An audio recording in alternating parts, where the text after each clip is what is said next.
But good morning and welcome to the AWS Public Sector Summit. Today we're going to talk about architectures for high performance computing, HPC, and also high throughput computing, HTC. My name is Linda Hedges. I am an AWS HPC Solutions Architect, and I'm speaking today with Professor Madhyastha, who's from the University of Washington. That's me on the left, and my background is from the aerospace community where I did CFD simulations, computational fluid dynamics for 25 years before coming to AWS. I've worked on supercomputers, mainframes, on-premise clusters, and have spent the last 8 years running these CFD calculations actually on AWS. Professor Madhyastha is on the right, and yes, that's a third brain in the background. She's with the Integrated Brain Imaging Center with the University of Washington. She's going to be speaking today with me. She does the she looks for quantitative changes in the functional networks of brains for Parkinson's disease, which is an HPC workload. Fortunately, she has an HPC background, and so she's going to talk about her journey on the cloud.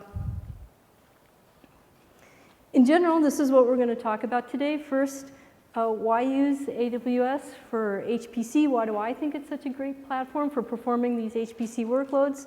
Then how to choose an architecture for your workload. Some tips on choosing the architecture plus many example architectures. And then Tara's going to present her neuroimaging case study. Finally, we're going to wrap up with some of the most common questions asked about HPC on AWS. I like to call this the myth-busting section. So what is HPC? It's kind of a nebulous word. I define high-performance computing, HPC, as those workloads you can't fit on a desktop. Typically, they require lots of parallel processes.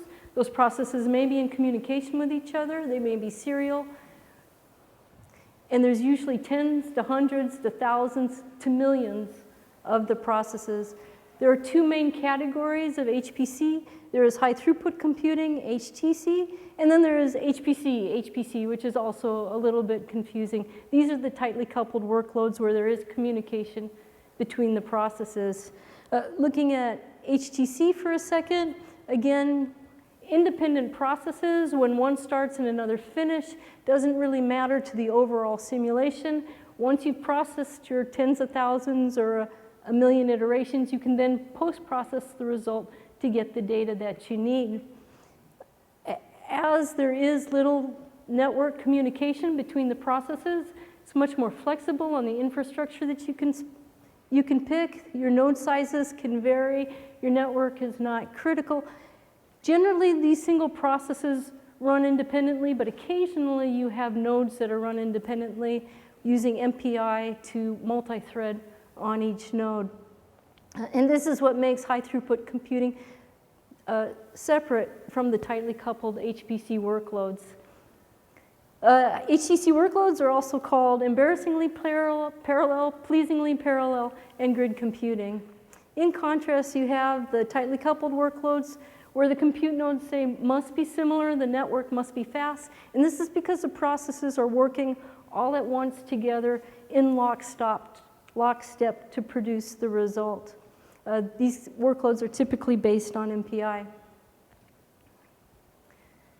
So why use AWS for HPC? Well, why do I prefer AWS for HPC over a supercomputer? And it is for these reasons.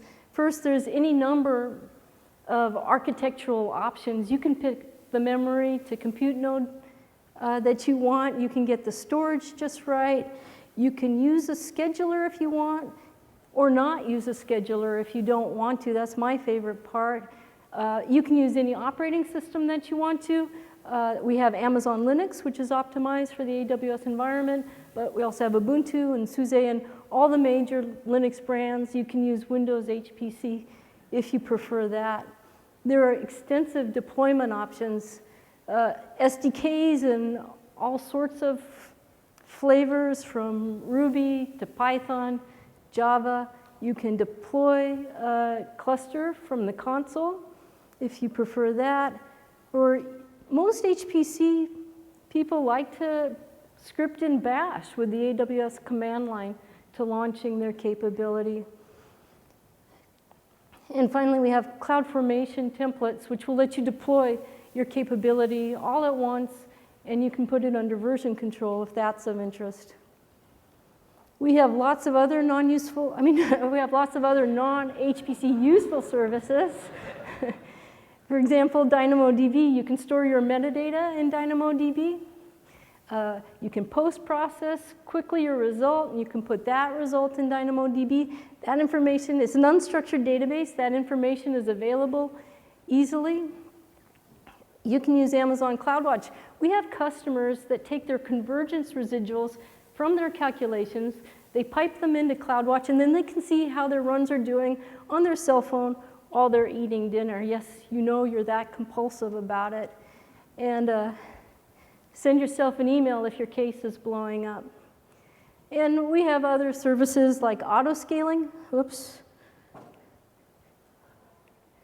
Auto-scaling, so you can ramp up your cluster automatically. If your cluster is going idle, you can also have that ramping down automatically. This is the list of my favorite reasons for running HPC on AWS. Has anybody else ever bricked a server? So it's really embarrassing. You have to beg forgiveness from the system administrator. It takes a few days to put it back together again. On AWS, you don't have to worry about that. You can experiment with fear. You can add new scientific libraries. You can update the operating system. You can try that open source package that you're not quite sure about. And if you screw up your server or your instance by accident, you can just go to a previously backed up AMI. You can start and stop instances. You spent a long day installing software, getting your instance just right. You're tired, you're not quite ready to run, you want to go home. Stop your instance, go home, start it up the next day, and you don't pay for it while you're not using it. I like to have clusters set up for different applications. I might use those clusters once a month. They're stopped in the middle. I don't pay for it, but when I pick it up to use it again, my data is right where I left it. Spot pricing in HPC is a match made in heaven. HPC workloads, they already checkpoint quite naturally. HPC users are used to some reliability issues. You can get deep 90% discounts in pricing by going with Spot. Just a little bit of setup to get your application running just right. And finally, there are continuous updates on AWS. We're about to release the C5 instance, which is a Skylake processor. It's going to be great for these compute workloads. We're also continuously updating the network, the storage options, and then also providing new services that are available to use with your HPC workloads. So now, architectures. So HPC is not one size fits all. Your application is not one size fits all. When you run on a supercomputer, you're trying to run in the same environment that everybody else is running on, but you have special storage needs and special memory needs. AWS offers you the flexibility to optimize your workload. And this is terrific, but there are so many options that it can be a little daunting at first to put that architecture together. There are also many considerations on how to put the architecture together. It's not just the characteristics of the application that you need to consider, but you also need to consider the desired user experience. Are your users experts? Do they like to fiddle with everything and they want everything available to try this, to try that? That's one experience. Or perhaps you have students who are your users and you need to have them log in through Active Directory and you want them to have a very minimal experience. That's another factor when considering your architecture. What about the desired deployment method? Do you want to launch from a launch pad, a master instance, more like a supercomputer? Or are you looking for something that's completely end-to-end automated? That would also be a consideration. But when picking an architecture, I start with the building blocks of the architecture. First question to ask is it a high throughput computing case or is it a tightly coupled high performance computing case? So what are your network latency and bandwidth requirements. This is going to help you down select on the instance type you're choosing, whether or not you're going to need a placement group, enhanced networking. Certainly, if you need the lowest latency and the highest bandwidth, you need to pick one of the modern instance types. Next question is, what are the storage options that are needed? Most HPC applications have either a big file transfer at the beginning or a big file transfer at the end. If this is the case, you'll want to get an EBS optimized instance. If there are high I/O requirements in the middle of the run, then you might look at Instant Store or a high IOPS EBS volume. So be thinking about your storage requirements at this step, and then this helps down select on the instance type you're then going to be choosing. Usually the final consideration is the memory to compute core requirements that you want, or maybe if you want the highest speed possible. You now have a set of instances from which to choose from. We highly recommend, though, that once you first set up your cluster, that you experiment with instance type and storage types. Make sure that you've got it optimized. You get the most performance and the cheapest cost. The last consideration then is, do you want a traditional cluster experience, something like the supercomputer or on-premise cluster that you're used to working with, or do you want to go with something more cloud native, something end-to-end automated? Looking at traditional clusters, CfnCluster is a tool that's open source, developed by AWS, that will let you set up a cluster like this, master instance and compute nodes, in about 15 minutes. This is the URL here. Hopefully that blue shows up at the back. And so this is a tutorial. This is a link to the tutorial that describes how to use CfnCluster. It takes about an hour to do the tutorial, and it also refers you to other CfnCluster documentation. So CfnCluster is a Python application that you download to your desktop as a client using the Python installer package. You run it from your desktop, filling out a user configuration file, which indicates whether or not you have placement groups, what kind of instance type you're using, and that automatically creates and then launches a CloudFormation template. You don't have to worry about that. It also then creates the deployment of your entire cluster. It includes software like MPI, compilers, other software HPC users are typically expect to have available. Creates a master server launchpad here. You can submit jobs through a queue, SGE, Slurm, or Torque, and then as you submit the job into the queue, the autoscaler automatically launches the compute nodes. And so your jobs then go right into the queue. They run with CfnCluster. When they're done, these compute nodes shut themselves down as they go idle. So you only pay for the compute time that you're using. If you preload your software into a snapshot, then this automatically deploys as an Amazon EBS volume, which is attached to the master instance, and then this is already NFS mounted to your compute nodes. So you get a complete solution out of the box. A different experience, perhaps for more users, less experienced users, is by using EnginFrame. EnginFrame has been around for 20 years as a portal package for HPC environments. It's put out by a company called NICE. AWS acquired NICE a couple years ago. So they have 20 years of HPC experience developing products. EnginFrame, oh, and here's a URL to a tutorial on how to run this EnginFrame experience. So with one CloudFormation template install, you create both your cluster and the EnginFrame portal. In EnginFrame, you can have a system administrator create services for users. The users can then log on and through a GUI experience, launch the different cases. This cluster is also on an autoscaler, so it scales up and down automatically as the workload goes. There's also NICE DCV, which is their most famous product, is also tightly integrated into EnginFrame, and this is for remote desktop visualization.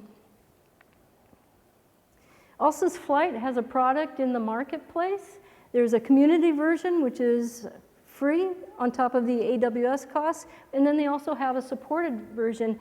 Alces Flight comes with, this chart says over 850 scientific applications already loaded into it. These are applications like OpenFOAM and ParaView and bioinformatics, high energy physics applications. I just heard at breakfast today that this number is now over 1,250 scientific applications already preloaded. So there's a good chance that the application or the library or compiler that you need is already available with Alces Flight.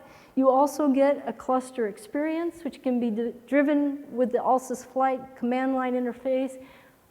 A similar auto-scaling cluster schedulers are also available. Again, this is in the marketplace. And then finally, if you want a fully managed traditional cluster experience, you can go to one of our partners. Here is their website right here. Rescale will fully manage a cluster for you on top of AWS, and it will get you access to commercial software, so packages like Fluent and LS-DYNA, and help you navigate the license issues. Sometimes getting the license can be difficult for a POC, or perhaps moving a license from on-premise out to the cloud. And so Rescale is there to fully support deployment of your workloads.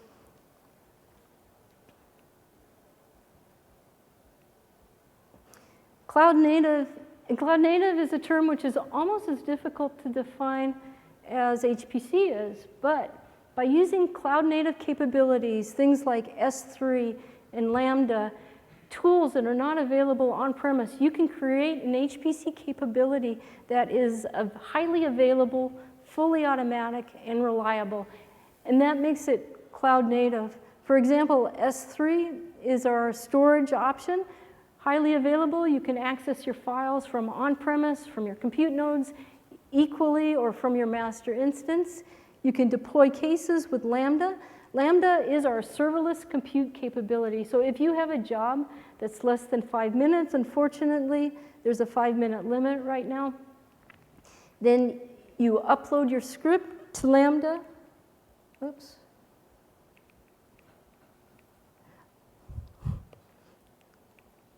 I'm held hostage by the remote. Okay, upload your scripts to Lambda, and no need to set up servers. You can go serverless. API gateway is also another very cool capability.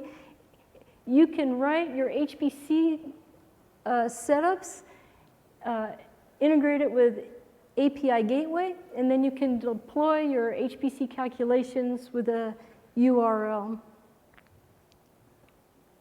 Here's the simplest of cloud-native HPC deployments. You drop an input file into an S3 bucket. This triggers Lambda to then process the script that you've uploaded. You create the output file. That then is dumped back into the bucket. For a completely cloud-native experience, you can then process this data with Elastic MapReduce and do some big data analysis on what you've produced.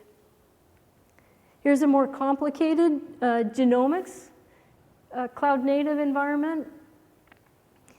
Again, starting with S3, dumping an input file into S3, you trigger Lambda, and Lambda then runs through the setup of your calculation. Lambda dumps your case into an SQS queue, which then takes the case to, in this case, this is Elastic Container Service. This could equally be a set of EC2 compute nodes. You can use Spot to run this. SQS is also talking to Lambda, which is controlling the autoscaler to make sure that you have enough compute nodes to be able to do the work. It's a very effective architecture. Results are then taken to the output file into S3, post-processed with Elastic MapReduce. This is a real architecture used to process genomics work. A little bit tricky to set up, takes a few days, and you can see that's what's going on in blue. It'd be nice if we could replace that with a managed service on AWS, which in fact we did at reInvent last year.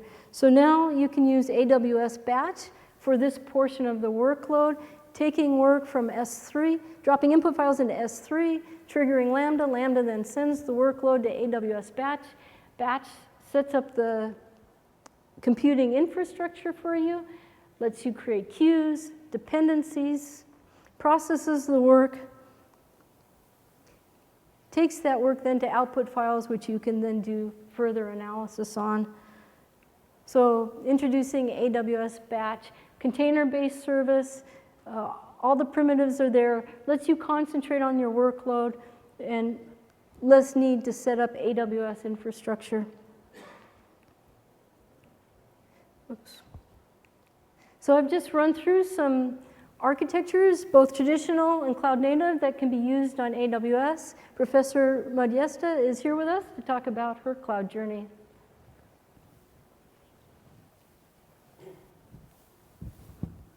Hi, can you hear me?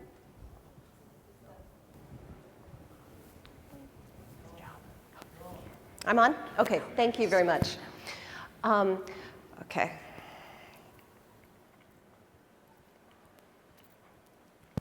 I do neuroimaging research at the University of Washington using magnetic resonance imaging, or MRI. MRI uses magnetic fields and radio frequency pulses to excite the hydrogen atoms in the water molecules of the brain, emitting a signal that we can then use to create images of the brain. So here, for example, is an example of an anatomical image that we can obtain, where what you can see is the gray matter and the white matter of the brain and details on the anatomical structure. This is probably what most people think of when they think of an MRI. But we can also do more sophisticated things. This is an example of a diffusion-weighted image.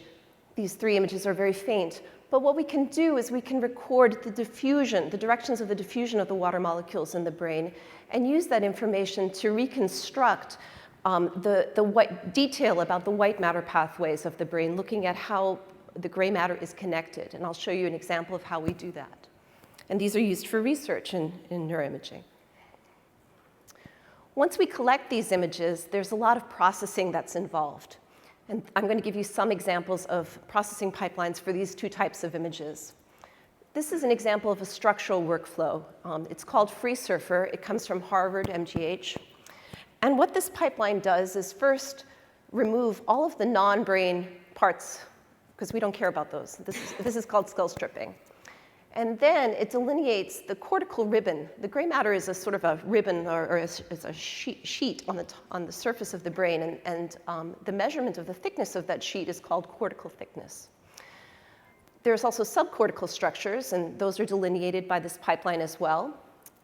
And finally, what we can do is identify the structural landmarks, the folds and the bulges of the brain, basically the gyri, and align those across individuals so that we can compare one part of the brain in an individual to that same part in other people. So we can basically do population studies. This is important because this is one of the most sensitive ways that we have of looking at the integrity of the gray matter in living people. So we can answer kinds of questions about this, looking at how this changes over time. So for example, some of my colleagues work in childhood development, which is very interesting because the gray matter increases in thickness for a while as children are developing, and then decreases as those connections are pruned, as the brain becomes optimized. And so this normal developmental pattern is disrupted in certain childhood developmental diseases or disorders, and perhaps with environmental stressors. So it's very interesting to look at how that happens to determine what is actually causing these changes.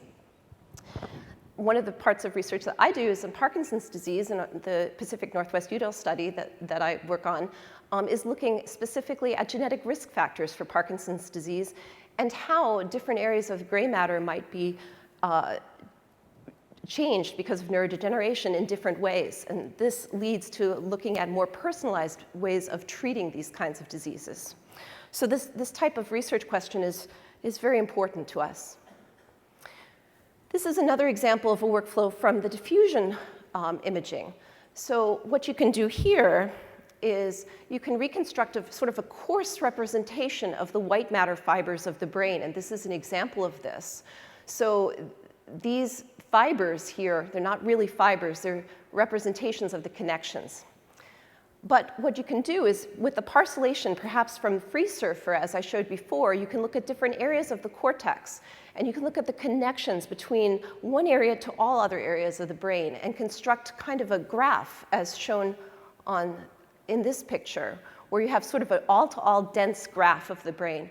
And this is important because it's the connections that make us able to do things. And so analyzing the brain in terms of a structural network and using the formalisms of network science to analyze and summarize this data is very important in allowing us to understand changes that occur, again, with disease and with development.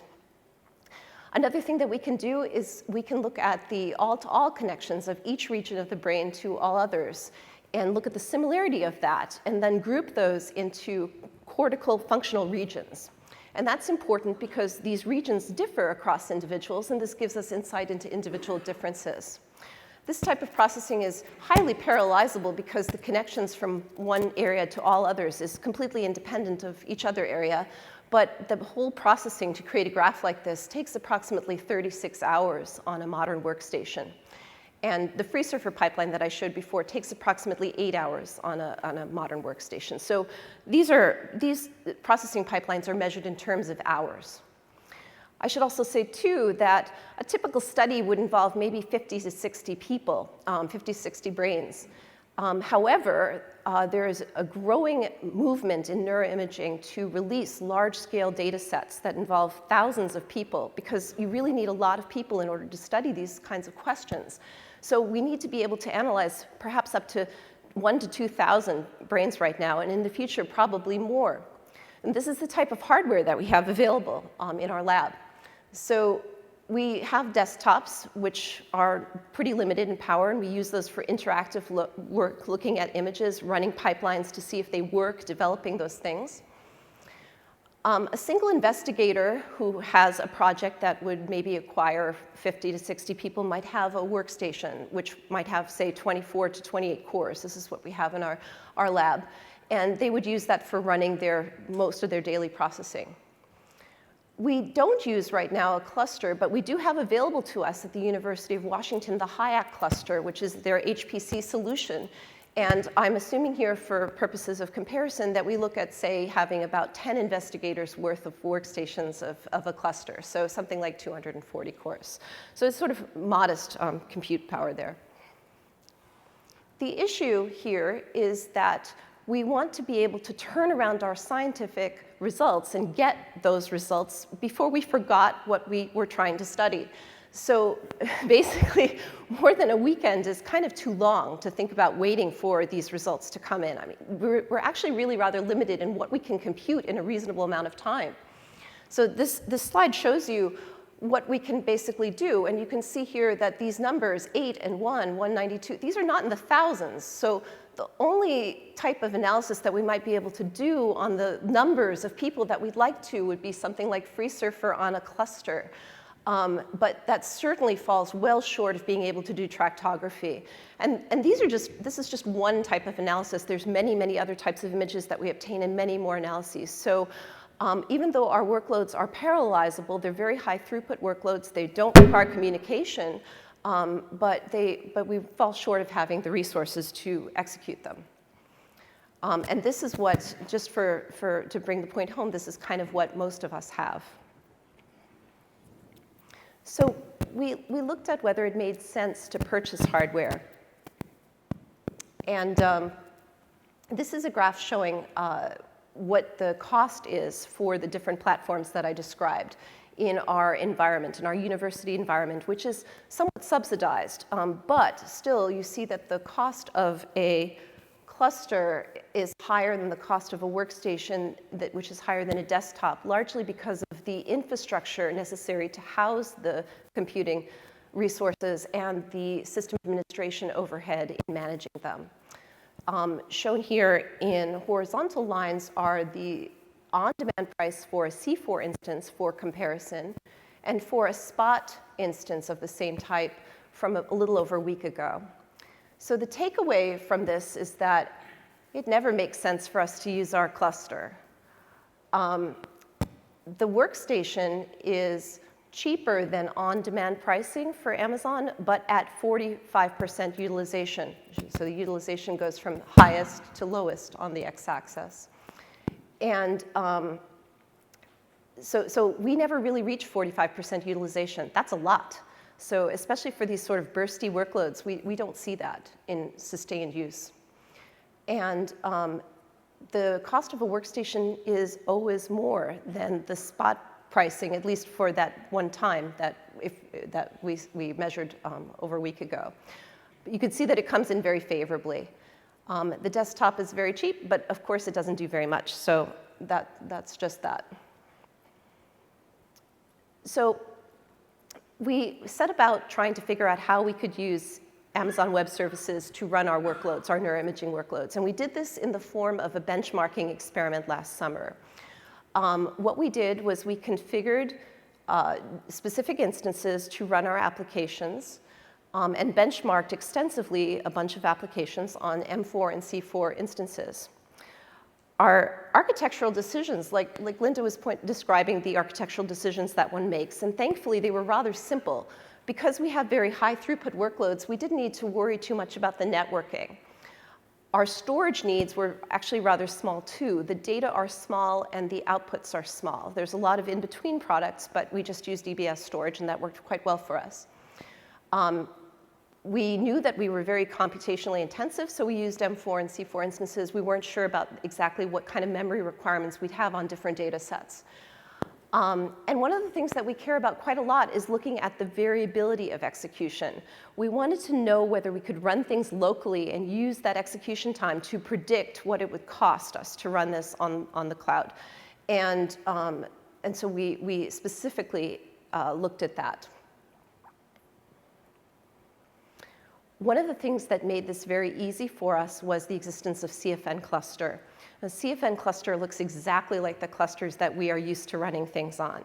And so it made it very simple for us to think about using the same scheduler, the same environment, everything, and just generate configurations for CfnCluster tailored to be as cost optimal as possible for different types of workloads.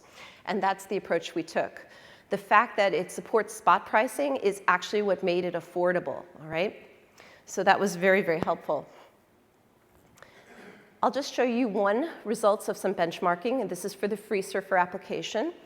And every other graph for the compute-intensive workloads that we looked at looks pretty much exactly the same. So this is a good representation. So for different instance types, the C4 are in the warm tones, and the M4 are in the purple tones. And the price per brain is, which is our ultimate metric, is shown on the y-axis. You can see that in general, the C4 instances were faster than the M4, or cheaper than the M4 instances. And the smaller instance types tended to be cheaper for us than the larger ones. This is just shown for a standard resolution structural image and a very high resolution structural image, which takes longer to process. So in summary, what we learned was that AWS was cheaper than an on-premises cluster. So the cost for the CPU-intensive applications was absolutely predictable. So we could estimate how long it would take. Our applications, we went through our benchmarking experience, and we found that our applications were cheapest on the small C4 instances. So good to know. And one thing that I should have mentioned is that because we do neuroimaging, it's reproducible science, we make our workloads completely fault tolerant so that if we change any part of it, or if any part of it fails, which is a common case, that we can start over again. So this lends itself perfectly to the spot pricing model, where if we are priced out of the market, we can just restart everything. So this model works very, very well for us. This is just an example of the CfnCluster configuration file. I show it only just to show that there's really not a lot involved in configuring this. Probably the only part that we had to just sort of work on was the install script for the particular software that we wanted to run on it. And that was largely taken from our own development environment, where we install this stuff reproducibly on our workstations to begin with. But other than that, just specify that you want a spot cluster and the maximum spot price that you're willing to pay. I just want to talk about some next steps and conclude with that. Neuroimaging is a technical field, and it takes a lot of time to teach people to write parallelizable pipelines, to write them in a way that is fault tolerant, in a way that is reproducible, and in a way that uses the best practices for neuroimaging. I spend months to years teaching students how to do this. And yet, the most beautiful pipelines that one writes, no one cares, because what matters is the science that we obtain at the end of this. So all of that work is necessary, but it's not a part that people really enjoy or that is rewarded in any way. So the last thing I want to do is have another several months of work that students would have to learn in order to use AWS just to run these pipelines. So I feel that there's a large opportunity to look at some of the cloud-native capabilities and move beyond sort of the traditional cluster paradigm that we use to make something that's even easier than that for people to use to further the advancement of science so that people can turn around results quicker and easier as well. So with that, I will give the podium back to Linda to answer some questions about HPC. Thank you.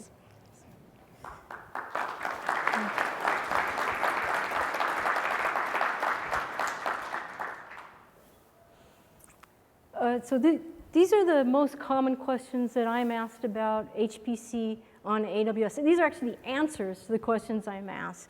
I'm going to go through the questions. Is AWS secure? Can I really get a whole bunch of cores? Is it cost effective? And the most emotional question of all, can I run my tightly coupled workload on it? Okay, first question, is AWS secure? Yes, AWS is secure, and security is our #1 priority. It will always be our #1 priority. The CIO of Capital One, Rob Alexander, at reInvent in 2015 said that he thought his data was more secure on AWS than his own facility.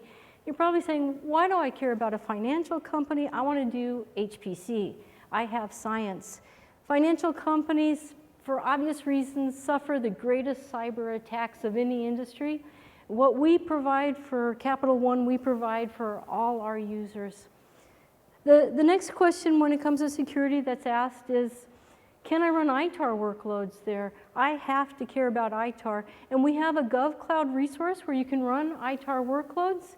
Also, wherever you place your data stays in that location. Place it in US East, it stays in US East. And for all of the regions.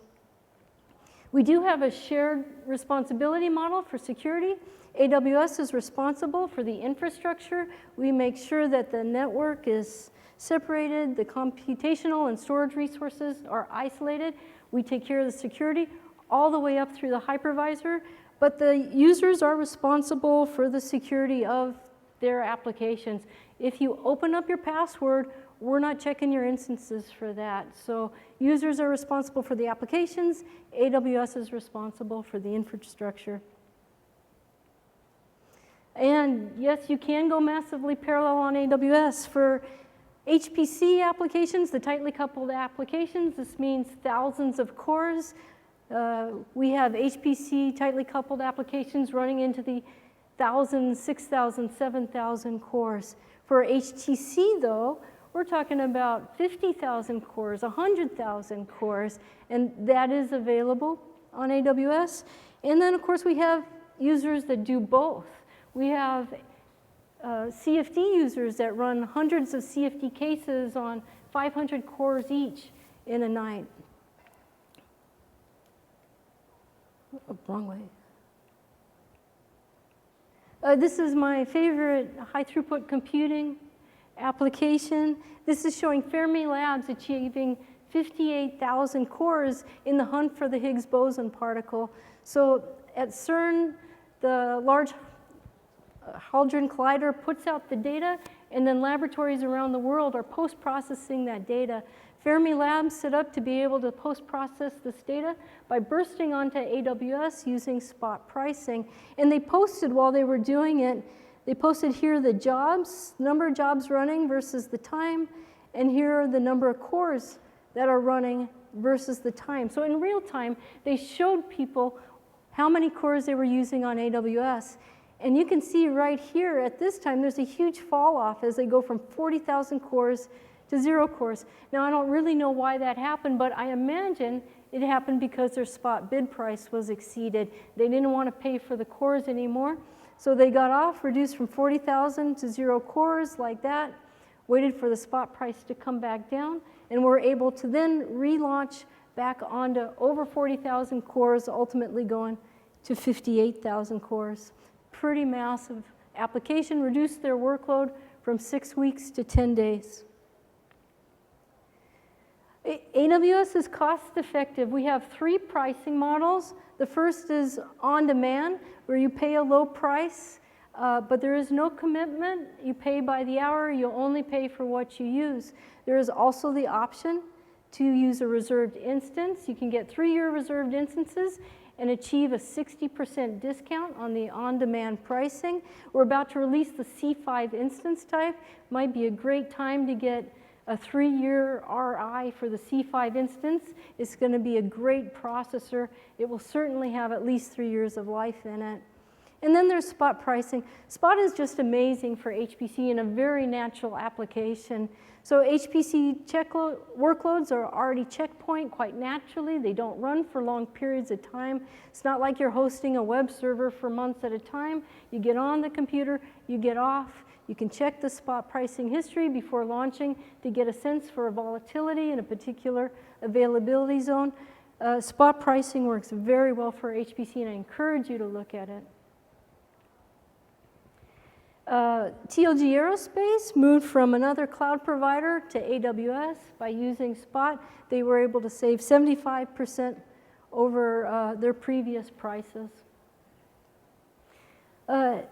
Certainly the most emotional question I get is, can AWS scale? We have a great network. We call it 10 gigabits, which is a shame because you can actually get many more than 10 gigabits on some of our instance types. And it's a different kind of network than what you might be used to. It scales very well. Here's an example running Wharf on AWS. This plot shows scaling to over 3,500 cores. We've got Wharf scaling to over 4,000 cores on a similar case.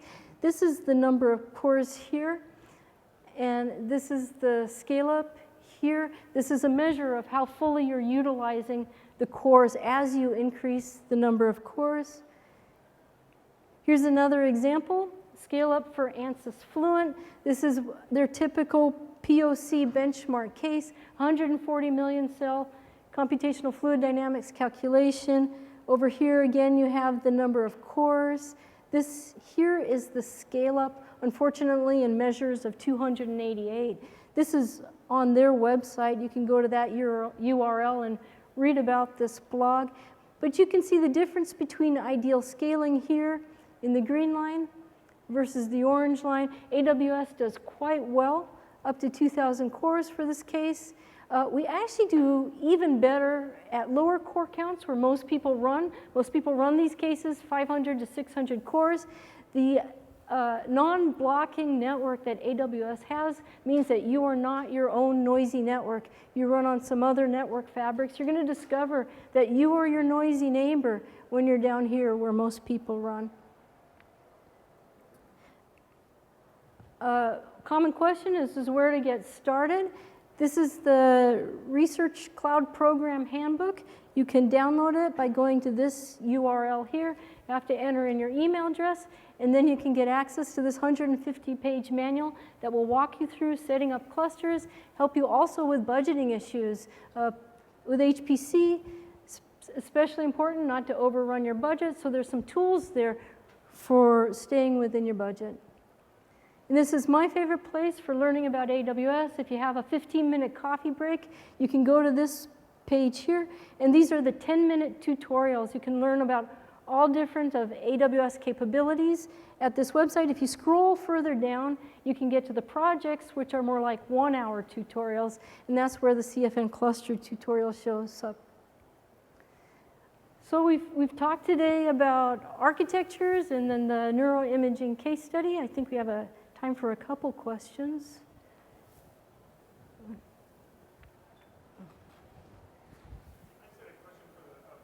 did you go about computing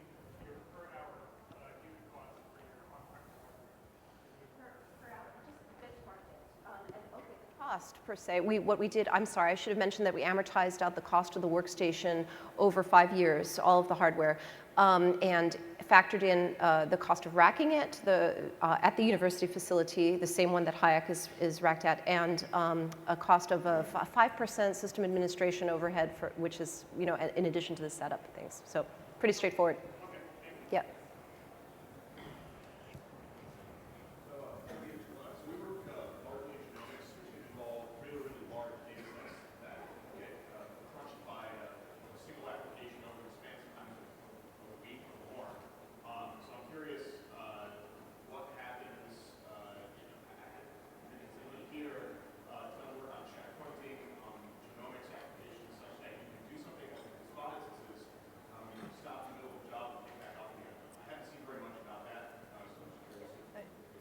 Yes, we have. In fact, we have 2 genomics experts at AWS who help work the genomics workloads.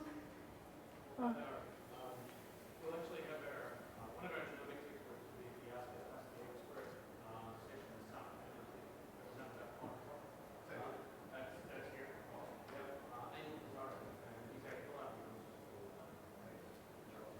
This spot works very well for the genomics workloads. There. So I have a question for the FreeSurfer. Yeah. My understanding is the GPUs will actually work better For FreeSurfer? Yeah. I think they've discontinued support for that, so we didn't actually benchmark that in our thing, and the speed up is not enormous. So was my recollection from earlier runs. So there are other applications I did not talk about, but probabilistic tractography is very much sped up by GPUs, 100 times or more, and so we did benchmark that extensively and use, in fact, the GPU-enabled instances to do that. Any other questions? Well, thank you, everybody, for coming today.